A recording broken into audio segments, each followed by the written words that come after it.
प्राचीन समय में विद्यार्थी गुरुकुल में रहकर ही पढ़ा करते थे। बच्चे को शिक्षा ग्रहण करने के लिए गुरुकुल में भेजा जाता था।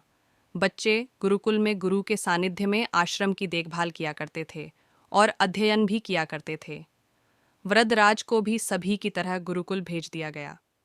वहां आश्रम में अपने साथियों के साथ घुलने मिलने लगा, लेकिन वह पढ़ने में बहुत ही कमजोर था।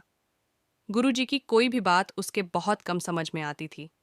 इस कारण सभी के बीच वह उपहास का कारण बनता है। उसके सारे साथी अगली कक्षा में चले गए, लेकिन वो आगे नहीं बढ़ पाया। गुरुजी जी ने भी आखिर हार मानकर उसे बोला, बेटा वरदराज, मैंने सारे प्रयास करके देख लिए हैं। अब यही उचित होगा कि तुम यहाँ अपना समय बर्बाद मत करो। अपने घर चले जाओ और घर वालों की काम में मदद करो। वरदराज ने भी सोचा कि शायद विद्या मेरी किस्मत में नहीं है, और भारी मन से गुरुकुल से घर के लिए निकल गया। दोपहर का समय था। रास्ते में उसे प्यास लगने लगी। इधर उधर देखने पर उसने पाया कि थोड़ी दूर पर ही कुछ महिलाएं कुएं से पानी भर रही थीं। वह कुएं के पास गया। वहां पत्थरों पर रस्सी के आने जाने से निशान बने हुए थे। तो उसने महिलाओं से पूछा, ये निशान आपने कैसे बनाए? तो एक महिला ने जवाब दिया, बेटे, यह निशान हमने नहीं बनाए।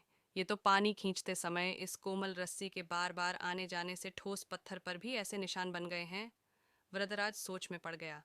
उसने विचार किया कि जब एक कोमल से रस्सी के बार बार आने जाने से एक ठोस पत्थर पर गहरे निशान बन सकते हैं, तो निरंतर अभ्यास से मैं विद्या ग्रहण क्यों नहीं कर सकता।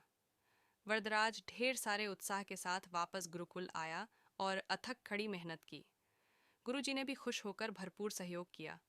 कुछ ही सालों बाद यही मंदबुद्धि बालक वरदराज आगे चलकर संस्कृत व्याकरण का महान विद्वान बना, जिसने लघु सिद्धांत कौमुदी, मध्य सिद्धांत कौमुदी, सार सिद्धांत कौमुदी, गीर्वाण पद मंजरी की रचना की। शिक्षा मोराल: दोस्तों, अभ्यास की शक्ति का तो कहना ही क्या है। यह आपके हर सपने को पूरा करेगी। अभ्यास बहुत ज़रूरी है, चाहे वो खेल में हो या पढ़ाई में या किसी और चीज़ में।